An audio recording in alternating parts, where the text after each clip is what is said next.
Election round up మాజీ MLA మండలి బుద్ధప్రసాద్ కు అవనిగడ్డ సీట్ కేటాయించడంపై జనసేనలో చిచ్చు రాజేసింది. బుద్ధప్రసాద్ కు సీట్ ఇవ్వడాన్ని విక్కుర్తి శ్రీనివాస్ వర్గీయులు తీవ్రంగా వ్యతిరేకిస్తున్నారు. అవనిగడ్డలో తన వర్గీయులతో ఆత్మీయ సమ్మేళనం నిర్వహించారు. జనసేన పిల్లల పార్టీ అని కామెంట్ చేసిన బుద్ధప్రసాద్ కు సీటు ఎలా ఇస్తారంటూ శ్రీనివాస్ వర్గీయులు ఆగ్రహం వ్యక్తం చేస్తున్నారు. శ్రీనివాస్ కు ఇవ్వాల్సిన టికెట్ చివరి నిమిషంలో బుద్ధప్రసాద్ కు కేటాయించడాన్ని తప్పుపడుతున్నారు.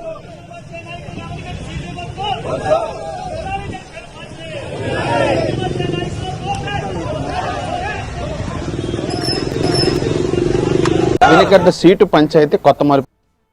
జనసేనలో అవినిగడ్డ సీటు పంచాయతీ కొత్త మలుపులు అయితే తిరుగుతుంది. ఎందుకంటే ఇక్కడ సీటుకు సంబంధించిన వ్యవహారంలో ఇటీవలే పార్టీలో చేరినటువంటి మండలి బుద్ధప్రసాద్కి టికెట్ ఇవ్వద్దంటూ కూడా జనసేన పార్టీ నేతలు పెద్ద ఎత్తున నిరసన ర్యాలీలు అదేవిధంగా ఆత్మీయ సమావేశాలు పెట్టుకోవడం అనేది ఇప్పుడు స్థానికంగా ఉన్నటువంటి పాలిటిక్స్ అయితే వేడెక్కిస్తున్న పరిస్థితి కూడా ఉంది. ఎందుకంటే జనసేనకు సంబంధించిన ఈ టికెట్ని టీడీపీ నేత మాజీ ఎమ్మెల్యే బుద్ధప్రసాద్కి కేటాయిస్తారన్న ప్రచారం మీద పెద్ద ఎత్తున స్థానికంగా ఉన్నటువంటి జనసేన కేడర్ అంతా కూడా ఆందోళనకి దిగిన పరిస్థితి కూడా అవుతుంది. గతంలో టీడీపీకి సంబంధించి బుద్ధప్రసాద్ కూడా ఆ పార్టీలో కొనసాగారు.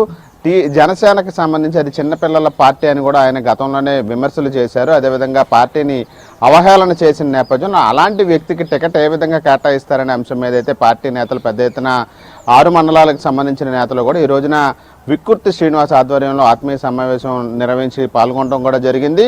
ఈ టికెట్కి సంబంధించి జనసేన నేతలకి ఈ టికెట్ని కేటాయించాలనే అంశం మీద కూడా ప్రధానంగా పట్టుబెట్టడం కూడా జరిగింది. ఎందుకంటే 40% ఓట్లు ఉన్నటువంటి టీడీపీని వదిలి 6% ఓట్లు ఉన్నటువంటి జనసేనలో తాను చేరనని కూడా గతంలో